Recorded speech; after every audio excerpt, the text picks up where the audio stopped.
Hi, I'm Rick Bell, and welcome to the special edition of 5 Minutes of Management. Joining me today to provide his vast legal knowledge to assess the Supreme Court's ruling in Mach Mining versus the EEOC is Gerald Maatman, a partner with national employment and labor law firm Seaforth Shaw LLP, who has defended employers sued in discrimination, wage and hour, EEOC lawsuits, and civil rights actions in both federal and state courts throughout the United States. He was lead defense counsel in one of the largest EEOC pattern or practice actions ever prosecuted by the U.S. government. He frequently offers his keen legal insights for the likes of the National Public Radio, MSNBC, and USA Talk Radio. He also writes and lectures extensively on employment discrimination and labor law topics. Jerry has authored 6 books on employment law topics, and here he is talking with us. Jerry, welcome to the show, and how are you? Thanks so much. It's great to be here. Good. And so give me a quick look at the Supreme Court's recent ruling on Mach Mining versus EEOC. Sure. Very interesting case. I wrote an amicus brief on behalf of the insurance industry, and I attended the arguments before the Supreme Court on January 13. There were 2 issues before the court. One was whether or not federal judges can review the activities of the EEOC before they file a lawsuit, because the statute requires them to try and conciliate or resolve the case with an employer before filing suit. And then if so, what level of review or just what a judge can look at. And the case ruling was a resounding victory for employers insofar as the Supreme Court said the EEOC is not above the law, and its conciliation efforts and conduct certainly are reviewable by federal judges. And then the court established a standard going forward by which federal judges will review the activities of the EEOC. Okay, so what is the employer takeaway from this case?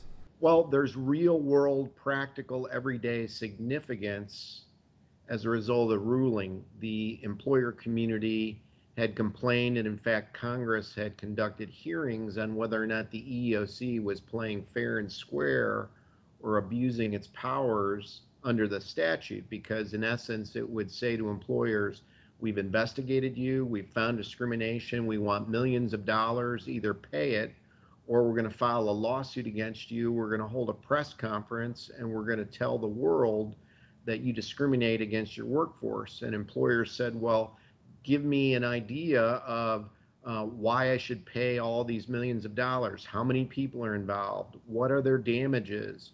What's your theory of liability? And the EEOC would say, well, take it or leave it. And so the Supreme Court said that the EEOC's pre-lawsuit negotiations and what it says to an employer can be reviewed. And so because going forward, federal district court judges will review the activities of the EEOC. If an employer says they weren't treated fair and square, that will have a prophylactic impact.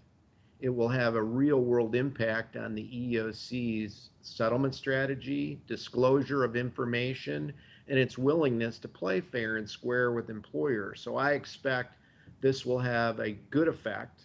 It will help employers, and it will allow employers to have a robust amount of information and make intelligent decisions then of whether to settle or to defend these large-scale lawsuits brought by the government.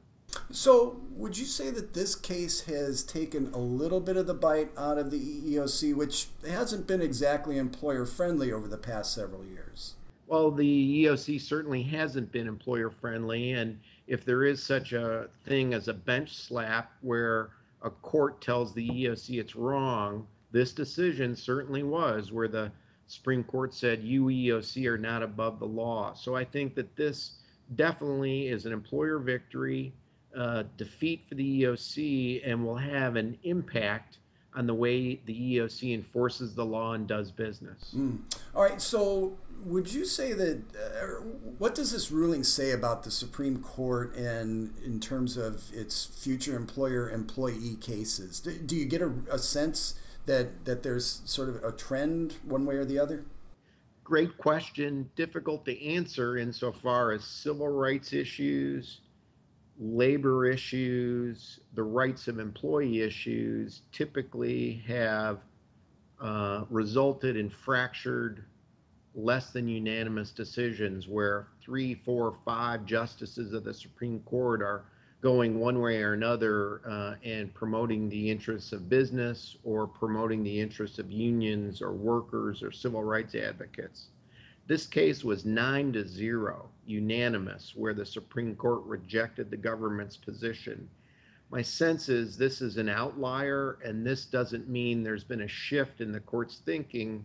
And as employment-related, labor-related matters come up, we're still going to see a split between conservatives and liberals on the court. But here, there is no doubt but that the Supreme Court is telling the government, the EEOC, that it has to change the way it does business moving forward in terms of its litigation program. Did the unanimous decision surprise you? It did not surprise me. When I attended the oral arguments on behalf of the amicus groups on January 13, the questions, the heat were very intense on the government in terms of when it stood up and said, we're above the law, and Congress passed this statute and said, our efforts cannot be reviewed. And all the Supreme Court justices, I think, reacted in a very hostile way towards that argument by the government. Well, Jerry, thank you so much for your time, and I appreciate you joining us on 5 Minutes of Management. Please join us again for our next edition. Take care. Thanks, Jerry. Thank you. Okay.